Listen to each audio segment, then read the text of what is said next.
राज्यसभा में महिला आरक्षण बिल पर चर्चा के दौरान राजद सांसद मनोज झा ने ठाकुरों पर जो कविता पढ़ी थी, उसको लेकर बिहार में सियासी घमासान जो है बढ़ता ही जा रहा है। जहां इसके विरोध की मुहिम की शुरुआत मनोज झा की अपनी ही पार्टी के राजद विधायक और बाहुबली नेता आनंद मोहन के बेटे यानी कि चेतन आनंद ने किया था, जिसके बाद तो क्षत्रिय समाज के नेताओं का जैसे पारा सातवें आसमान पर पहुंच गया। एक तरफ जहां भाजपा इस मामले को लेकर सरकार पर हमलावर है, वहीं कुछ लोग मनोज झा का साथ भी दे रहे हैं। जी हाँ, आपको बता दें कि पप्पू यादव के बाद अब जदयू के राष्ट्रीय अध्यक्ष ललन सिंह ने मनोज झा का समर्थन किया है। इस मामले में ललन सिंह ने कहा है कि राजद सांसद के बयान को गलत तरीके से परोसा गया है। जिस बयान पर विवाद है वो मनोज झा का बयान नहीं है। ललन सिंह ने आगे कहा कि मनोज झा का उद्देश्य किसी भी समाज को ठेस पहुंचाने का नहीं था। तो आइए आपको एक बार पूरा मामला बता देते हैं, लेकिन उससे पहले नमस्कार, आप देख रहे हैं द बिहार प्रोजेक्ट और मेरा नाम आत्मजा है।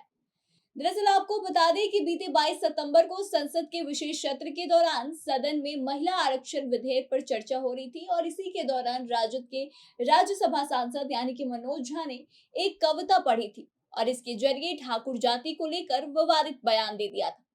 कुल 54 शब्द और 19 लाइन की यह कविता थी, ठाकुर का कुआं।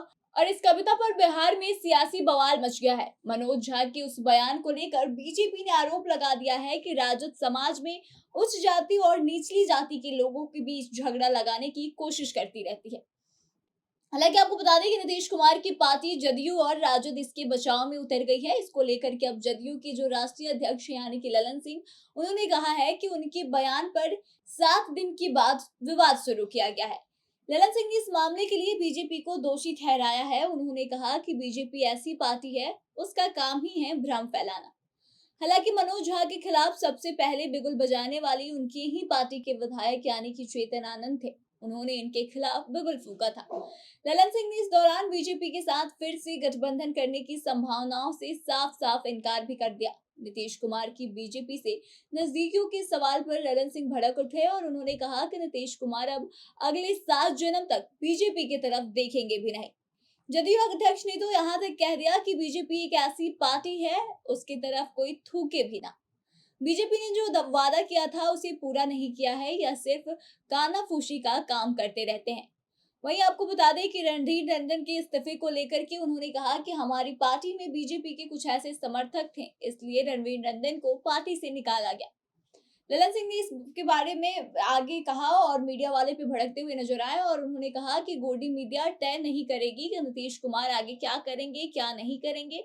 वहीं मीडिया वाले पर हमला बोलते हुए ललन सिंह ने कहा कि इनका सिर्फ एक ही काम है कि पूरे देश में भ्रम फैलाते रहना, क्योंकि जो उनके मनोज झा की तरफ से बयान दिया गया था उसको ललन सिंह की तरफ से सही करार दिया गया है। और इसके साथ ही भाजपा पे भी आरोप लगाया गया है कि भाजपा उस बयान को गलत तरीके से पेश कर रही है और मीडिया वाले उस बयान को गलत तरीके से पेश कर रहे हैं।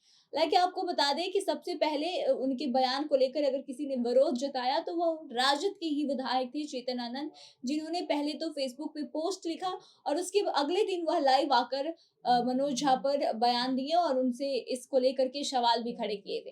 तो इस पूरे विषय पे आपका क्या सोचना है? आप इस पूरे मामले को कैसे देखते हैं? क्या आपको भी लगता है कि मनोज झा के बयान को गलत तरीके से दिखाने की कोशिश की जा रही है, या फिर उन्होंने जो कहा था उसको लेकर चेतन आनंद जैसे रिएक्ट कर रहे हैं वो बिल्कुल सही है?